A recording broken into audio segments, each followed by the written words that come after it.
আসসালামু আলাইকুম। সংবাদে আপনাদের সবাইকে স্বাগত জানাচ্ছি। আমি ফিরোজ তোহা। শুরুতেই আরবে কেবলস সংবাদ শিরোনাম। দখলদার ইসরায়েলি বাহিনী এবং নিরীহ ফিলিস্তিনিদের মধ্যে ভয়াবহ যুদ্ধ চলছে।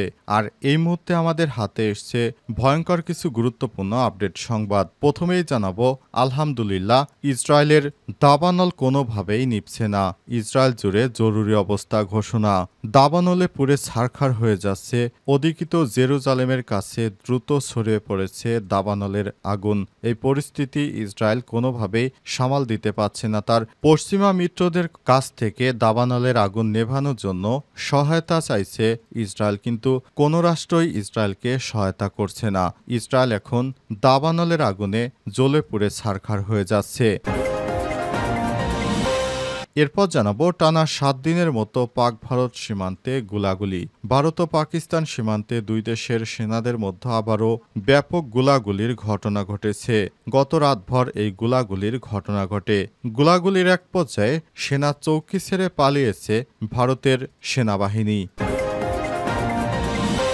এদিকে যে কোনো পরিস্থিতিতে পাকিস্তানের পাশে থাকবে চীন।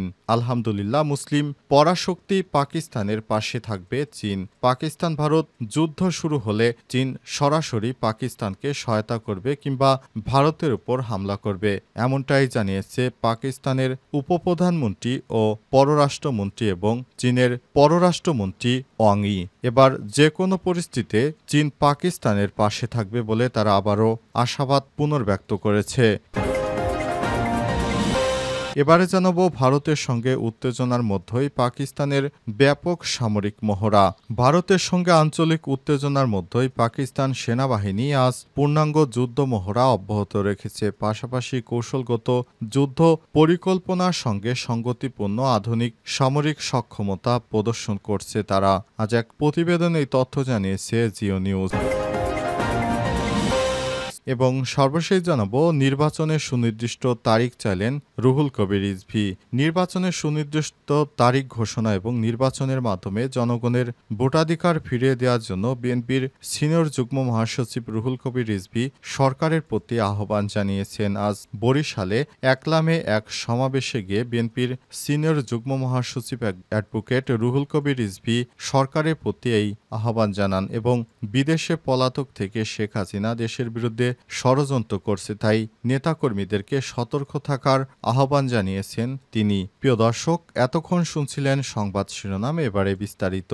তবে তার আগে বন্ধুরা, অনুরোধ থাকবে এই সংবাদটিতে একটি লাইক দিন।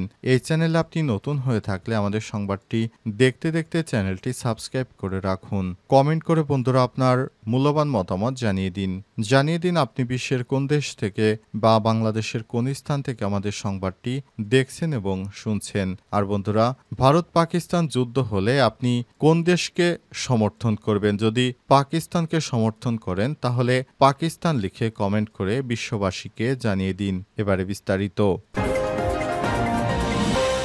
ইসরায়েলের জরুরি অবস্থা ঘোষণা।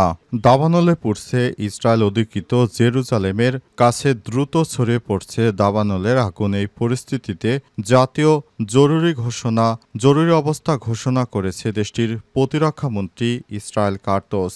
আজ এক প্রতিবেদনে এই তথ্য জানিয়েছে সংবাদ মাধ্যম ফ্রান্স 24। প্রতিবেদনে বলা হয়েছে, গত কয়েক বছরের মধ্যে সবথেকে ভয়াবহ দাবানলের কারণে শত শত বেসামরিক মানুষ ঝুঁকির মধ্যে পড়েছে বলে ইসরায়েলের ম্যাগেন ডেভিড অ্যাডম উদ্ধার সংস্থা জানিয়েছে। এমন পরিস্থিতিতে অগ্নি নির্বাপকদের সহায়তার জন্য সেনা মোতায়েনেরও নির্দেশ দিয়েছে কার্টোস। এমডিএ জানিয়েছে তারা প্রায় 22 জনকে চিকিৎসা দিয়েছে, যাদের মধ্যে 12 জনকে হাসপাতালে ভর্তি করা হয়েছে। এদের বেশিরভাগই ধোঁয়ার কারণে শ্বাসকষ্টে ভুগছে। তারা আরও জানিয়েছে সতর্কতার মাত্রা সর্বোচ্চ স্তরে উন্নতি করা হয়েছে। ইসরায়েল কার্টোস তার মন্ত্রণালয়ের এক বিবৃতিতে জানিয়েছে, আমরা একটি জরুরি অবস্থার মুখোমুখি রয়েছি এবং জীবন বাঁচাতে ও আগুন নিয়ন্ত্রণে আনতে সব বাহিনীকে একত্রিত করতে হবে। টাইমস অফ ইসরায়েল বলছে, ভয়াবহ তাপপ্রবাহ এবং তীব্র বাতাস থেকে দাবানলের সূত্রপাত হয়, যার ফলে আগুন নিয়ন্ত্রণে আনাও কঠিন হয়ে পড়েছে বলে জানা গেছে। নেবে শালোম, বোকোয়া, তাওস ও নাস সম্প্রদায়ের লোকজন এরই মধ্যে তাদের এলাকা থেকে সরিয়ে নেওয়া হয়েছে। এছাড়াও মেসিলাত জিওন থেকে লোকজনকে দ্রুত সরিয়ে নেওয়ার প্রয়োজন হতে পারে বলে জানিয়ে পুলিশকে প্রস্তুত থাকতে বলা হয়েছে। এদিকে বিদেশি সহায়তার জন্য ইসরায়েলি পররাষ্ট্রমন্ত্রী গিডিয়ন শাআর আন্তর্জাতিক প্রতিপক্ষের সঙ্গে প্রতিনিয়ত যোগাযোগ করছে, যা ইতিমধ্যে ইউরোপের দেশগুলোর উপর জোর দেওয়া হয়েছে। তবে ইউরোপের দেশ থেকে কোনো দেশই দখলদার ইসরায়েলকে সহায়তার কোনো হাত বাড়ায়নি। টানা 7 দিনের মতো পাক ভারত সীমান্তে গোলাগুলি। ভারত ও পাকিস্তান সীমান্তে দুই দেশের সেনাদের মধ্যে আবারও গোলাগুলির ঘটনা ঘটেছে। গতরাতে এই গোলাগুলির ঘটনা ঘটে। সম্প্রতি কাশ্মীরের পহেলগাঁওয়ে হামলার জেরে উত্তেজনার মধ্যে নিয়ে টানা 7ম দিনের মতো নিয়ন্ত্রণ রেখায় এলওসি দুই দেশের সেনাদের মধ্যে গোলাগুলির ঘটনা ঘটল। খবর দ্য হিন্দুস্তান টাইমসের প্রতিবেদনে বলা হয়েছে, আজ রাতে দুই দেশের সেনাদের মধ্যে নিয়ন্ত্রণ রেখায় গোলাগুলির ঘটনা ঘটেছে। তবে এতে হতাহতের কোনো খবর এখনও আসেনি। ভারতের প্রতিরক্ষা বিভাগের জনসংযোগ কর্মকর্তা লেফটেন্যান্ট কর্নেল সুনীল বটওয়াল বলেছেন, জম্মু কাশ্মীর কেন্দ্রশাসিত অঞ্চলগুলোতে কুপওয়ারা, উড়ি এবং আখনুরের বিপরীতে নিয়ন্ত্রণ রেখায় বিনা উস্কানিতে গুলিবর্ষণ করেছে পাকিস্তান সেনাবাহিনী। এ সময় ভারতীয় বাহিনী পাল্টা জবাব দেয়। তবে এই ব্যাপারে পাকিস্তান সেনাবাহিনীর পক্ষ থেকে কোনো মন্তব্য পাওয়া যায়নি। টানা 7মবারের মতো দুই দলের মধ্যে দফায় দফায় সংঘর্ষের ঘটনা ঘটছে। সংঘর্ষ চলাকালে পাকিস্তান এবং ভারতের সেনাবাহিনীদের মধ্যে গুলি বিনিময় হয় এবং এক পর্যায়ে সেখান থেকে ভারতের সেনাবাহিনী পালিয়ে যেতে বাধ্য হয়েছে। তারপর পাকিস্তানি সেনাবাহিনীর গুলিতে ভারতের সেনাবাহিনী নিরাপত্তা চৌকি উড়ে গেছে। এছাড়াও তাদের নিরাপত্তা বেস বা অন্যান্য স্থাপনা সামগ্রী ইতিমধ্যেই সেখানে গুলি করে ধ্বংস করে দিয়েছে পাকিস্তান সেনাবাহিনী।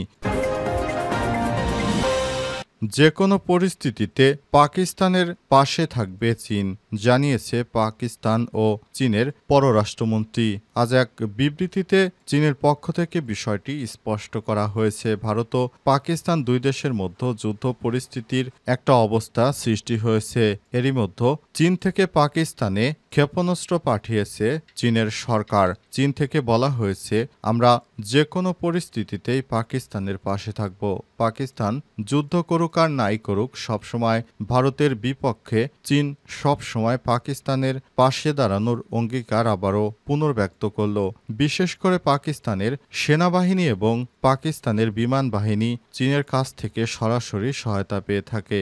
এছাড়াও তারা চীনের কাছ থেকে তাদের সামরিক বাহিনীগুলোকে প্রশিক্ষণের ক্ষেত্রেও ব্যাপকভাবে সহায়তা করে থাকে চীনের সেনাবাহিনী এবং সরকার। তারা পাকিস্তান থেকে নিরাপত্তা কর্মীদেরকে সরাসরি চীনে নিয়ে যায় এবং বিভিন্ন মহড়ায় পাকিস্তান সেনাবাহিনীকে অত্যন্ত দক্ষতার সঙ্গে অনেক অনুশীলন শেখায়, যাতে করে ভারতকে দমিয়ে রাখতে পারে পাকিস্তান। পাকিস্তানের বিমান বাহিনীকে আধুনিকীকরণের ক্ষেত্রে সবথেকে বড় ভূমিকা রাখে চীন। নির্বাচনের সুনির্দিষ্ট তারিখ চাইলেন রুহুল কবির রিজভী। বিএনপি সিনিয়র যুগ্ম মহাসচিব অ্যাডভোকেট রুহুল কবির রিজভী আজ অন্তর্বর্তীকালীন সরকারের প্রধান উপদেষ্টা প্রফেসর ডক্টর মোহাম্মদ ইউনূসের কাছে নির্বাচনের একটি সম্ভাব্য ও যথাযথ তারিখ উল্লেখ করার জন্য আহ্বান জানিয়েছেন। বিশেষ করে অন্তর্বর্তীকালীন সরকার এবছর বা আগামী বছর প্রথম 6 মাসের মধ্যে নির্বাচন অনুষ্ঠিত হবে বলে যে প্রতিশ্রুতি ব্যক্ত করেছেন, সেটির জন্য নির্বাচনের একটি সুনির্দিষ্ট তারিখ ঘোষণার আহ্বান জানিয়েছে বিএনপি। বিএনপির পক্ষ থেকে বারবার নির্বাচনের কথা বলা হলেও আজ পহেলা মে শ্রমিক দিবসে বিএনপির পক্ষ থেকে বড় ধরনের সমাবেশের আয়োজন করা হয়েছে নয়াপল্টনে। সেই সমাবেশেই নেতাকর্মীদের নিয়ে জড়ো হয়ে বিএনপির সিনিয়র যুগ্ম মহাসচিব অ্যাডভোকেট রুহুল কবির রিজভী সরকারের উদ্দেশ্যে এসব কথা বলেছেন।